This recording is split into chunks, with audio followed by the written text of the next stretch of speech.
오늘은 교회력으로 말씀드리는 종료주일입니다.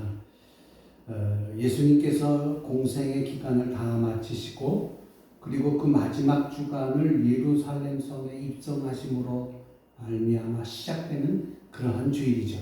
그리고 예수님의 입성을 백성들은 이 종려나무 가지를 꺾어가지고 흔들고 막 손에 들고 흔들고 그 다음에 바닥에 깔고 그래서 그것 때문에 유래가 되어서 종려주일이 여기서 종려주일의 명칭이 유래가 됐는데 종려주일은요 고난주간이 시작되는 주일입니다. 그래서 오늘부터 다음 주 토요일까지 고난주간이에요. 그리고 금요일 날은 성금요일이에요. 예수께서 십자가에 못 박히시고 돌아가시는 날이 성금요일이 됩니다. 성도들은요 이 종려주일부터 일주일을 고난주간으로 예수님의 고난을 묵상하면서 함께 보내게 되는데 이번 특별한 이 고난주간 저는 이제 기도원에 들어가고 여러분들께서는 가정에서 함께 기도해 주시는 그러한 우리 복된 동학교회 성도님 되시길 주님의 이름으로 축복합니다. 자, 그렇다면 우리가 이 종료주일을 맞이하여서 본문의 정황을 살펴보면 어떻게 되냐면 1절 상반절에 보면은 오늘 1절 상반절에 보면은 감람산 벳바게에 이르렀을 때에 라고 합니다. 감람산은 예루살렘 성의 동쪽에 위치한 산입니다. 그러니까 벳바게라고 하는 곳이 정확한 위치는 알 수 없는데 베다니에서 예루살렘으로 가는 그 길목에 감람산 기슭에 있는 조그만 마을이었다고 많은 신학자들이 추측을 합니다. 그러니까 예수님께서는 이 벳바게에서 두 제자를 건너편 마을로 보내죠. 그리고 그 건너편 마을에서 나귀 새끼를 끌고 오라고 하셨습니다. 그래서 이 말을 들은 제자들은 오늘 본문에 나와 있는 것 같이 예수님의 말씀대로 그 건너편 마을에 가서 나귀를 끌고 와서 그리고 나서 예수님이 타실 수 있게 자신들의 겉옷을 벗어서 나귀의 등 위에 얹었어요. 그리고 그 위에 예수님께서 타시고 예루살렘 성으로 들어오시는 거였었어요. 그러니까 벳바게에서 예루살렘 성까지는 한번 찾아보니까 아마 직선거리는 한 1km 정도 된다고 합니다. 직선거리로 조금 넘는 거리. 그리고 벳바게와 예루살렘 성 사이에는 골짜기가 하나 있는데 그 골짜기 이름이 기드론 골짜기입니다. 기드온이 아니라 기드론. 그러니까 예루살렘 성으로 가기 위해서는 이 기드론 골짜기를 따라 내려가서 다시 예루살렘 성으로 올라가야 돼요. 그러니까 이렇게 내려갔다 다시 올라가야 되는 그런 지형인 거죠. 그런데 예수님께서는 이 예루살렘 성으로 향하는 이 행렬 속에 그냥 편히 가실 수가 없었어요. 왜? 많은 사람들의 환호성 때문에 그랬어요. 무리. 그러니까 오늘 본문에도 보면은 따르는 무리가 얼마나 되었을까 우리가 좀 궁금증을 낳게 하는데 8절에 보니까 무리들 대부분은 이렇게 되어 있어요. 그래서 이걸 직역을 하면 어떻게 되냐면 아주 많은 무리, 매우 큰 무리라는 뜻으로 그때 예수님을 따르는 무리의 수가 상당히 많았다라는 것을 짐작해 하고 있잖아요. 그렇죠? 그 많은 무리가 예수님의 뒤를 따른 거예요. 그리고 요한복음 12장 12절부터 13절까지의 말씀도 보면 이와 비슷한 말씀이 기록되어 있는데 보면 이렇습니다. 그 이튿날에는 명절에 온 큰 무리가 예수께서 예루살렘으로 오신다 함을 듣고 종려나무 가지를 가지고 맞으러 나가 외치되 여기에 보면은요 큰 무리가 예수님을 맞으러 온다고 했어요. 근데 보니까 명절에 온 큰 무리라고 했어요. 이 명절은 이스라엘의 큰 명절이 뭘까요? 유월절이에요. 그러니까 이 유월절 여기 골짜기 언덕부터 난 그 길을 따라서 나귀 타고 예루살렘 성으로 올라가시는 그 길, 그때 아주 많은 무리가 예수님을 따라서 열렬히 환영했던 거예요. 학자들에 의하면은 여기 오늘 요한복음에 보면은 큰 명절에 온 무리, 그러니까 이스라엘의 명절이 유월절 아니에요. 유월절이 뭐예요? 유월절은 그야 말대로 어떤 날이냐면은 이 애굽으로부터 해방된 날이에요. 우리나라의 그 8.15 기념 8.15 해방일과 같은 그러한 뜻으로 생각을 하면 됩니다. 그러니까 지금도 그렇지만은 그 예루살렘 성에 6월절이 되면은 굉장한 많은 인원이 모였답니다. 그래서 학자들이 추측하기로는 한 몇백만 명 되지 않았나, 한 200만 명 정도. 그러니까 그렇게 됐대요. 그러니까 그 중에 상당수라고 했으니까 아주 적게 잡아도 상당수가 예수님을 따랐다고 했는데 적게 잡아도 한 수만 명이 되었을 거라고 저는 생각을 합니다. 그런 무리 중에는 어떤 이들은요, 자기 겉옷을 벗어서 길에 깔기도 하고요. 그리고 어떤 이들은 종려나무 가지를 꺾어서 길에 깔기도 하고 손에 들고 흔들기도 했어요. 그러면서 그 많은 사람들이 환호성을 지릅니다. 호산나 다윗의 자손이여 찬송하리라 주의 이름으로 오시는 자이여 가장 높은 곳에서 호산나라고 외칩니다. 얼마 전에 축구했었죠. 태국하고. 그때 첫 번째 골 손흥민이 넣을 때 그 축구장은 골 넣을 때 함성이 막 우렁차게 울려 퍼졌잖아요. 아마 그거보다도 몇 배의 함성이 예수를 향하여 환호성하고 있었다 생각하면 돼요. 그러니까 10절에 보니까 환영 인파의 물결과 환호성이 얼마나 대단했던지 온 예루살렘 성이 소동했다라고 기록하고 있어요. 그러니까 소동했다라고 하는 단어는 이 단어를 가만히 보면 땅이 흔들릴 정도였다라는 거예요. 소동했다라는 것은. 그러니까 예수님의 입성으로 인해서 예루살렘 성이 많은 무리들의 함성으로 말미암아 성이 진동했다라는 거예요. 그 모인 수많은 군중 사이로 급속도로 또 하나의 일이 일어났는데 그 일이 뭐냐? 예수의 이름이 퍼지기 시작했어요. 그러니까 예수님이 주로 갈릴리 지방에서 사역하셔서 예수님을 잘 모르는 사람도 있었을 거예요. 그러니까 물론 갈릴리에서 사역하셨지만 그 외의 지역에 있는 사람 대체 예수가 누구야 이렇게 얘기하는 사람도 있고 또한 디아스포라. 이 디아스포라는 뭐냐면요.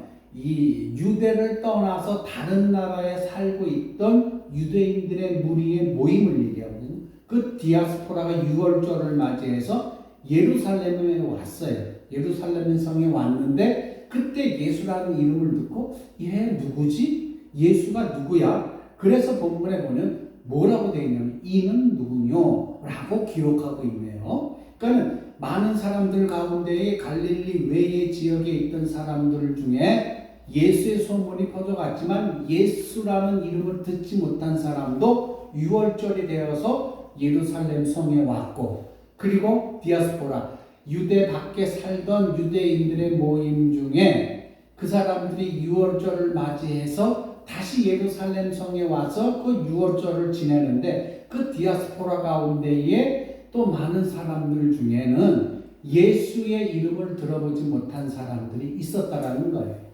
그러니까 예수가 누구야? 이렇게 수근수근 되는 거죠. 그러니까 예수의 이름이 막 퍼져나가기 시작한 거예요. 아는 사람, 예수는 이런 분야라고 하는 그래서 예수의 이름을 부르는 사람, 예수가 누구야? 예수를 모르는 사람들이 예수의 이름을 부르는 사람들이 막 퍼져나가기 시작했던 거예요. 그래서 이 성 안에 예루살렘 성 안에는 한바탕 소동이 일어납니다. 큰 바람이 일어요. 무슨 바람이 불어요? 예수의 바람이 불기 시작한 거예요. 예수의 바람이. 이것이 오늘 본문 전체의 정황입니다. 그래서 그렇다면 이제 제가 말씀드린 것을 보시고 지금까지 본문을 우리가 읽었는데 그 본문의 정황 어떻게 되는지 대충 그러시죠?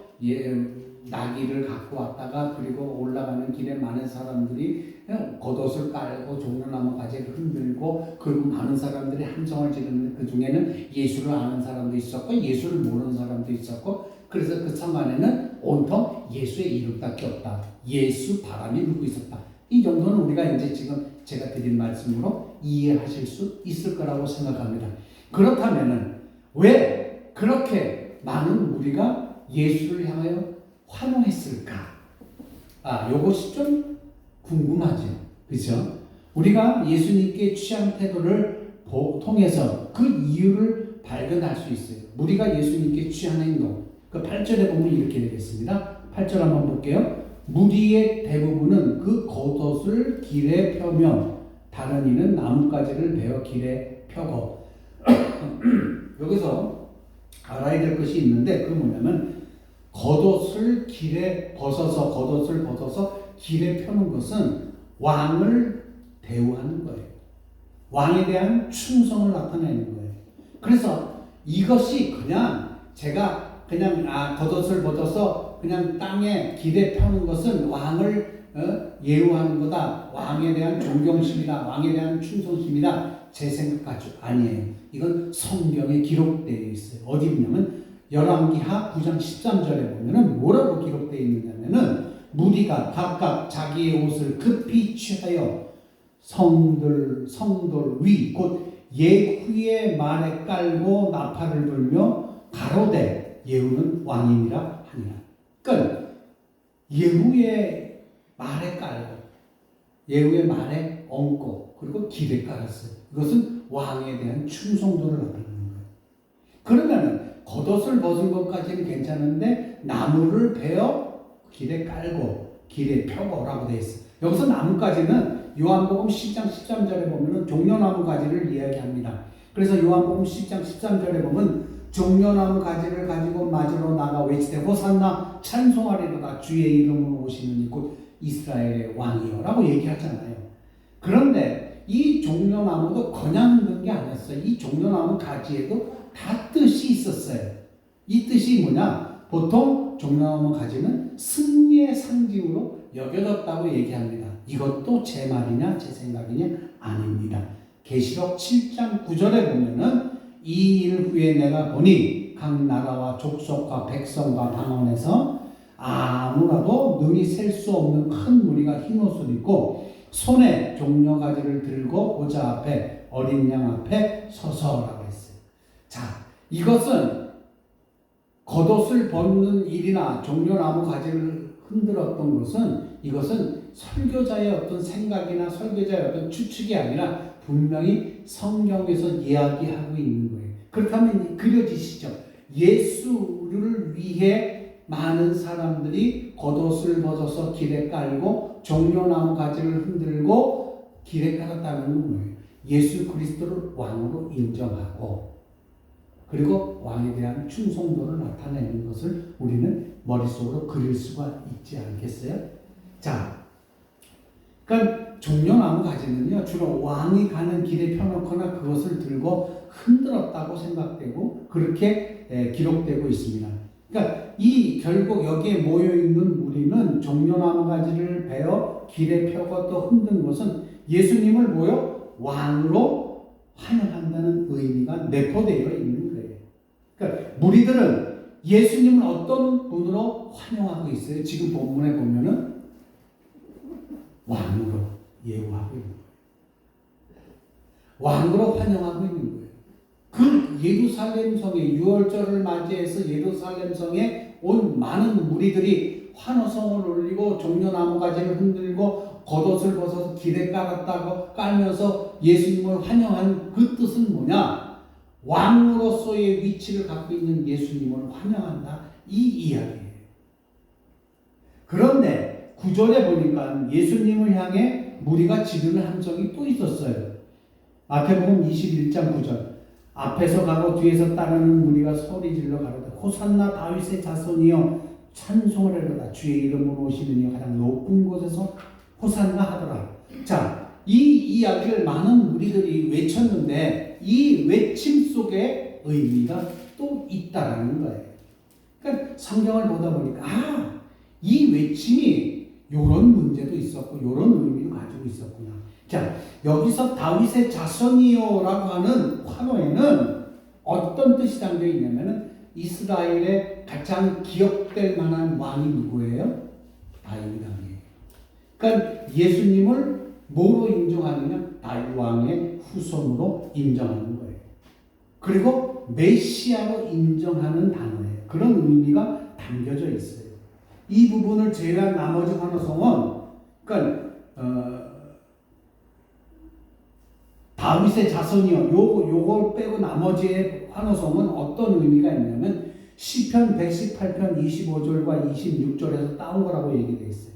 그래서 시편 118편, 그러니까 시편 113편과 118편은 할렐 시편이라고 합니다. 할렐 시편. 이것은 뭐냐면은 할렐 시편은 6월절 기간에 축제 기간에 정기적으로 많은 사람에게 낭독되어졌던 시편이에요. 그러니까 6월절이 무엇을 기념하는 절기인가는 우리는 이미 다 알고 있어요. 그래서 이 6월절에 낭송되었던 이 시편들의 내용은 뭐냐면은 전부 다들 올 때마다 낭독되어지는 거기 때문에 예루살렘 성에 오는 사람들은 다 알고 있었어요. 너무나도 익숙한 노래였고, 그리고 이 시편에는 그들의 간절한 소망이 담겨져 있었어요. 그들이 높이 외쳤던 가장 간절한 소망 하나가 뭐냐면은 구원하소서라고 하는 거예요. 그래서 무리의 함성은 이거야. 다윗의 자손이여, 다윗의 자손이여, 하나님이 보내신 바로 그 메시아이신 예수님, 우리를 이제 구원하소서. 이 이야기가 오늘 무리들의 함성의 의미라는 거죠. 자, 무리들은 지금 예수님을 왕으로 환영하고 있다고 얘기했잖아요. 또한 예수님은 이스라엘이 로마의 압제로부터 구원할 하나님의 메시아라고 환영하고 있는 거예요. 그러니까 이 유대의 민족의 역사를 보면 오랜 기간 동안 로마의 압제 속에 있었잖아요. 그래서 이 로마에 모였던, 이 예루살렘에 모였던 많은 그 유대 백성들은 예수님을 어떤 왕으로 받아들였느냐면 정치적인 왕으로 받아들였다라는 거예요. 정치적인 왕. 그러니까 당장 예수님께서 왕위에 올라서 우리를 압제하고 있는 저 로마를 쫓아내소서, 이 이야기예요. 그렇게 하실 것을 우리가 믿습니다. 그래서 당신이 우리에게 오신 그 왕을 내가 환영합니다. 이 이야기예요. 이것이 그 6월절에 모였던 많은 무리들이, 큰 무리들이 예수 그리스도를 향해 소리쳤던, 환호했던 첫 번째 이유예요. 가장 마음속에 두고 있는 이유가 바로 이거예요. 자, 그런데 여기에 보면은 이 무리들 가운데에 누가 있었냐면 예수 그리스도의 제자들도 같이 하고 있었어요. 섞여 있었어요. 근데 제자들은요, 지금 굉장히 흥분된 상태예요. 보세요. 예수님이 나귀 타고 입성하시는데 그 많은 무리들이 예수야, 예수요, 우리의 왕이시야 하는데 제자들은 어떻겠어요? 그 큰 함성을 들어본 적도 없고 그런 큰 환영을 받아본 적도 없는 이 제자들은 예루살렘 성에서 겪는 그 큰 무리의 환호성과 거기에 흥분되어 들떠 있었습니다. 제자들 마음속에는요, 똑같이 이스라엘 백성과 같이 예수에 대한 기대가 있었어요. 그 기대치가 분명 있었어요. 자, 예수님이 세례 요한의 제자들과 나눈 대화를 우리가 잠깐 볼 필요가 있어요. 마태복음 11장 2절부터 쭉 보면 제가 읽어드리겠습니다. 요한이 옥에서 그리스도의 하신 일을 듣고 제자들을 보내어 예수께 여짜오되 오실 그이가 당신이로니까 우리가 다른 일을 기다려오니까 예수께서 대답하여 가라사대 너희가 가서 듣고 보는 것을 요한에게 고하되 소경이 보며 안진뱅이가 걸으며 문둥이가 깨끗함을 받으며 귀머거리가 들으며 죽은 자가 살아나며 가난한 자에게 복음이 전파된다 하라.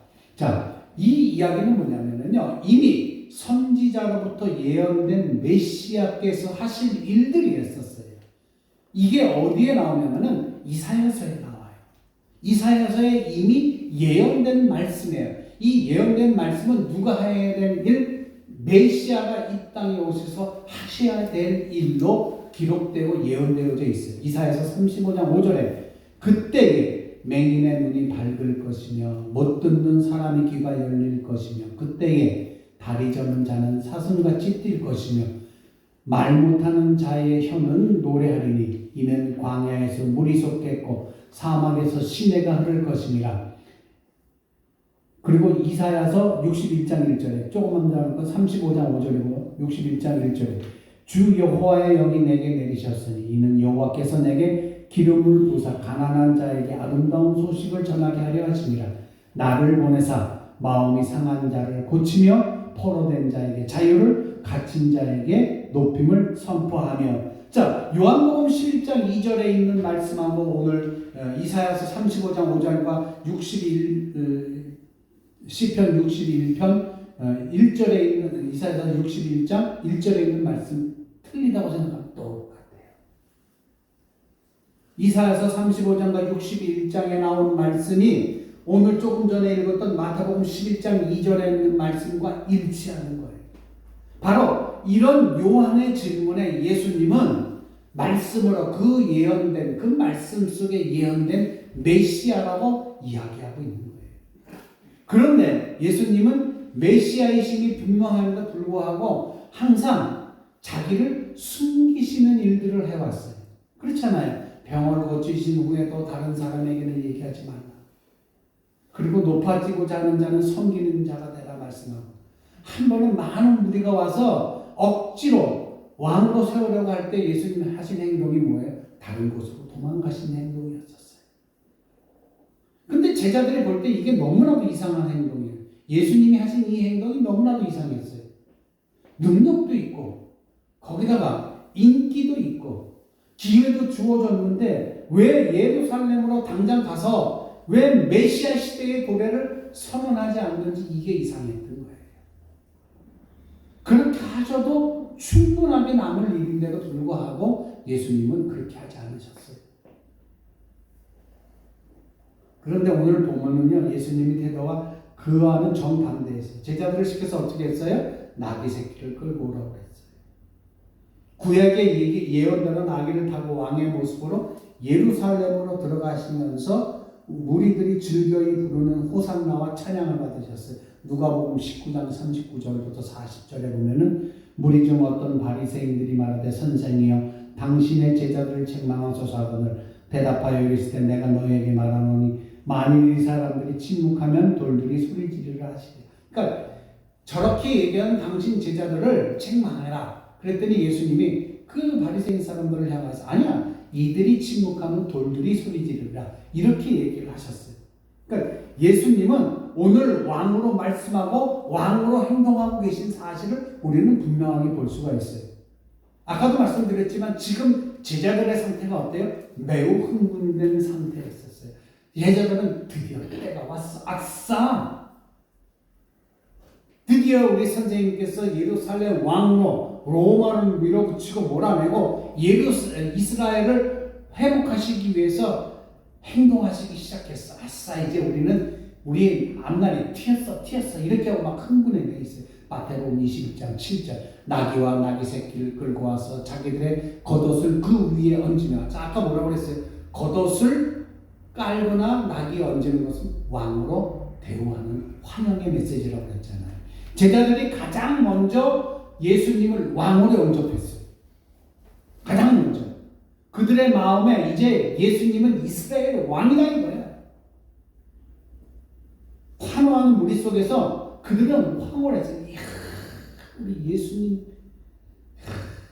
이렇게 아주 그냥 끝내주는구나. 막 흥분했던 거예요. 상상의 나래도 막 피는 거예요. 야, 예수님이 왕이 되시면 나는 어느 자리에 갈까? 나는 어느 장관이 될까? 나는 어느 장관이 될까? 막 이런 상상의 나래를 타고 있었어요. 화려한 예수님의 대관식도 생각했을까요? 예수님 선생님 머리 위에 왕관이 쓰여지는 대관식. 그 예수님, 왕이신 예수님을 중심으로 자기들이 쫙 펼쳐져 있어요. 자기들도 화려한 옷을 입고 싹 도열하고 있는 자신들의 모습까지도 생각했을 거예요. 이제 고생 끝, 행복 시작이야. 이제 수모 다 끝났어. 조롱과 수치와 배고픔과 가난과 무시, 야, 이거 얼마만큼 우리가 많이 당했어. 근데 이제 끝이야. 이제 끝났어. 이제 우리 앞에는 부귀와 영화와 안락과 모든 게 단지 우리 앞에 있어. 이렇게 생각하고 있어요. 제자들은 지금 흥분한 상태에서 이름급을 마음껏 부풀리면서 상상의 나래를 펴고 있는 거예요. 그런데 여러분, 사랑하는 제자들 동행 속에서 자신을 향해 화하는 수많은 무리 속에서 예수님은 어떻게 하고 계신지 아세요? 홀로 외로이 탄식하고 계셨어요. 예수님은 분명히 하나님의 메시아로 만왕의 왕으로 예루살렘 성으로 입성하셨어요. 그러나 그 입성은 세상의 왕으로서의 입성이 아니었던 거예요. 예수님은 분명히 하늘과 땅과 그 아래 모든 만물을 통치하시고 그 나라를 제자들에게 주셨지만, 그러나 그의 나라는 이 세상에 속한 것이 아니었던 사실을 제자들은 몰랐다. 그래서 예수님이 외로이 홀로 탄식하시고 있는 모습을 바라볼 수 있는 거예요. 예수님은 이 사실을 나귀 새끼를 타심으로 직접 나타내셨어요. 여러분, 나귀가, 이 당시에 나귀는요, 왕이 타는 나귀, 그런 도구가 아니었었어요. 나귀는 짐을 실어 나가는, 그리고 나귀는요, 평민이 타는 동물이었었어요. 겸손과 평화를 상징하는 그러한 동물이 나귀잖아요. 왕들은 이 나귀를 절대 타지 않았어요. 화려한 마차를 탔어요. 그런데 왕이 나귀 새끼를 타고 온다는 것은 뭐예요? 세상 임금들과는 다르다라는 것을 분명히 보여준 거였었어요. 예수님이 겸손과 평화의 왕으로 오심을 상징적으로 보여주는 행위였던 거예요. 그리고 이것은 스가랴 선지자를 통해서 하나님의 예언의 말씀대로 이루어진 거였었어요. 그러니까 예수님의 십자가의 길만이 죄로 막힌 하나님과 인간 사이의 담을 허신다는 그 일을 시작하시는 전초적인 일이었었어요. 원수된 관계를 회복시키는 것을 알 수 있기에 시작된 일이었어요. 섬김을 받는 왕이 아니라 겸손히 자기 목숨을 많은 사람의 대성물로 내어주는 전초전임을 예수님은 알고 있었던 거예요. 그래서 예수님께서는요, 영광을 위해서 나아가신 것이 아니라 십자가 수치와 고통과 죽음을 향해 나아가고 계신 거였었어요. 그래서 예수님은 제자들에게 이렇게 말씀하십니다. 마태복음 20장 17절에 예수께서 예루살렘으로 올라가실 때에 12제자를 따로 데리시고 길에서 이르시되 보라, 우리가 예루살렘으로 올라가노니 인자가 대제사장들과 서기관들에게 넘기우매 저희가 죽이기로 합의하고 이방인들에게 넘겨주어 그를 능욕하며 채찍질하며 십자가에 못 박히게 하리니 제3일에 살아나리라. 인자가 온 것은 섬김을 받으려 함이 아니라 도리어 섬기려고 자기 목숨을 받은 사람의 대성물로 주려 함이라. 이렇게 했어요. 이 똑같은 내용이 마가복음에서는 어떻게 됐냐면 예수님은 한 번으로 끝나지 않았어요. 내가 3일 만에 살아나리라 라고 하는 것을 2번이나 마가복음에서 얘기하셨어요. 그래서 두 번째 이르시되 라고 하면서 이 내용이 또 쭉 나옵니다. 그런데 불행하게도 제자들은 이 말, 예수님의 말씀을 귀담아 듣지 않았어요. 왜? 지금 제자들의 상황이 어떻다고요? 들떠 있었다고 했잖아요. 이 예수님의 말이 귀에 들어올 리가 없었어요. 세상의 욕망으로 제자들은 가득 차 있었어요. 자기가 어떤 장관이 되고 내가 예수님 곁에 서서 어떤 모습으로 있는지 이것만 생각하니 예수 그리스도의 생명의 말씀이 귀에 들어올 리가 없죠. 이 제자들은 지금 세상적인 욕망으로 상상의 나래를 피면서 부풀어 있는 상태였어요. 그러니까 그 12명의 제자들 누구도 십자가를 향하는 예수님의 결단의 한 걸음 한 걸음을 이해하지 못했어요. 화나온 군중들도 그렇고 예수님을 사랑한다고 말하는 제자들도 그렇고 예수님의 마음을 알지 못했던 거예요. 모두가 예수님의 마음을 알지 못했던 거예요. 어디? 누가? 그 예루살렘 성에 있는 모든 사람들, 제자들 포함해서 모두가 예수님의 마음을 이해하지 못했어요. 그럼에도 불구하고 예수님은 이제 계속해서 예루살렘 성으로 향해 가고 계십니다. 긴 여정의 마무리를 하시기 위해서 예루살렘 성으로 향해 가고 계십니다. 예수님의 여정은 나사렛에서부터 예루살렘 성까지가 아니에요. 예수님의 여정은 끝나지 않은 여정이었어요. 예수님은요, 하늘 위에서 지극히 높은 보좌에서 이 낮고 낮은 땅으로 오시는 그 여정이 시작된 거예요. 그리고 부활하셔서 승천하시는 것까지가 예수님의 여정이고, 아니, 그 여정은 아직도 끝나지 않고 지금 우리가 이 자리에서 예배드리는 우리를 위하여 늘 기도하시고 우리를 보살피시고 우리의 자녀들이 하나님을 알아가기 위해서 옆에서 도우시고 우리의 발걸음을 교회로 향하게 하시고 그래서 우리의 신앙이 자라나게끔 하시는 것이 지금 이 시간 예수님의 여정이 계속되고 있다는 거예요. 할렐루야. 수많은 사람들이 환호하고 자신들의 왕을 영접하고 절을 했는데 왜 그 자리에서 예수님은 왜 저주의 십자가를 지셔야만 했습니까? 오늘의 제목입니다. 주님, 왜 십자가입니까? 바로 너 때문이다. 바로 저와 여러분 때문에 예수님은 십자가를 지신 거예요. 내가 조금만 손해를 봐도 예수님을 원망하는 우리였었어요. 내가 조금만 바빠도 그런 모습을 띠는 우리 때문에. 그래서 내가 조금 바쁘면 예수님이고 교회고 사역이고 뭐고 다 내팽겨쳐버리고 다른 곳으로 나가버리잖아요. 그런 우리 때문에, 그런 나 때문에 예수님이 십자가를 지셨어요.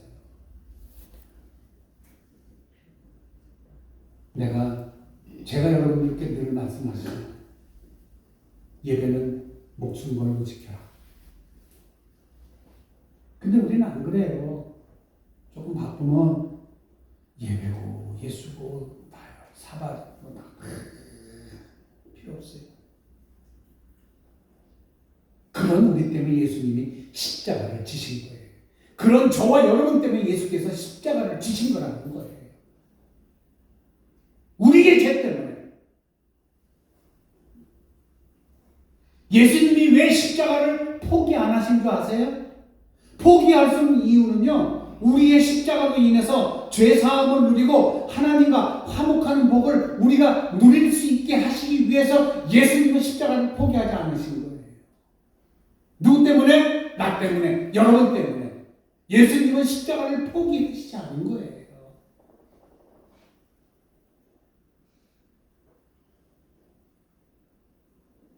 십자가 사랑 앞에서 예수님은 굴복하셨어요.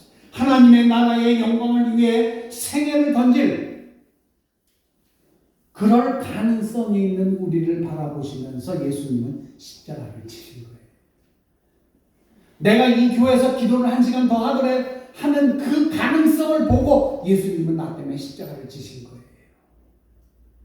내가 주일을 한 번도 빼지 않고 하나님 앞에 예배하는 그 가능성을 보시고 예수님은 십자가를 지신 거예요. 아무리 세상적으로 바쁜 일이 있어도 주님 앞에 나와 예배하는 그 모습의 가능성이 있는 나를 위해서 예수님이 십자가를 지신 거예요. 예수님은 십자가를 통해서 자신의 몸과 자신의 몸 안에 있는 피어물을 다 쏟아부었어요. 왜? 바로 나를 위해서, 나 때문에. 우리들의 구원과 우리들에게 평화를 주시고서 예수님께서는 그 길로 나아가셨다는 거예요. 그 예수님을 기억하는 이 종료주일이 되길 바랍니다. 그리고 이 종료주일을 지키면서 나는 무엇을 생각하고 있습니까? 사랑하는 성도 여러분, 여기 제 뒤에 있는 십자가를 한번 바라보십시오. 교회의 인테리어의 한 측면으로 있는 십자가가 아닙니다. 이 십자가를 바라보면서 이렇게 생각해 보세요. 내가 아직도 세상의 욕망이 내 안에 가득 차 있는가? 세상에서 높여지고자 하는 욕망이 아직도 내 마음에 있는가? 나를 지배하고 있는가? 섬김을 받고자 하는 마음이 아직도 내 마음에 있는가? 내가 이 세상에 바라는 거 없어. 내가 이 세상에서 바라는 건 물질의 축복이야 라는 마음을 아직도 갖고 계십니까? 아니면 이 세상의 회복과 하늘나라의 영광, 하늘나라의 복음화가 그 복음화를 바라면서 예수를 따르고 있는 마음입니까? 어느 거예요? 그러나 예수님은요, 내가 무슨 생각을 하든지 간에 여전히 예수님은 십자가를 향하고 계십니다. 나 때문에 십자가를 향한 그 길에 살아가는 제자들 수많은 군중이 있었지만 누구 하나도 예수님의 마음을 몰라줬어요.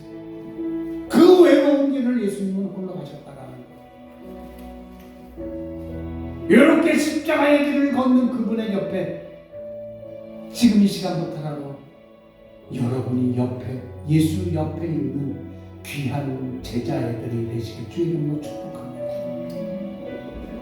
이번 주간 십자가의 길을 함께 걷는 그 고난주간의 길입니다. 그 일주일이 되시길 간절히 바랍니다. 예수의 십자가를 간절히 묵상하면서 이 한 주간을 보내십시오. 그리고 끝없는 질문을 여러분에게 던지십시오. 예수님, 주님, 왜 그러셨어요? 왜 십자가를 지셨어요? 이 질문을 일주일 내내 한번 예수님한테 기도하면서 던져보세요. 주여, 왜 그러셨어요? 왜 십자가를 지셨어요? 아마 예수님 그렇게 대답하실 거예요. 너 때문이야. 바로 너 때문이야. 이 귀한 음성을 들으시는 저와 여러분이 되시기를 주의 이름으로 간절히 축원합니다.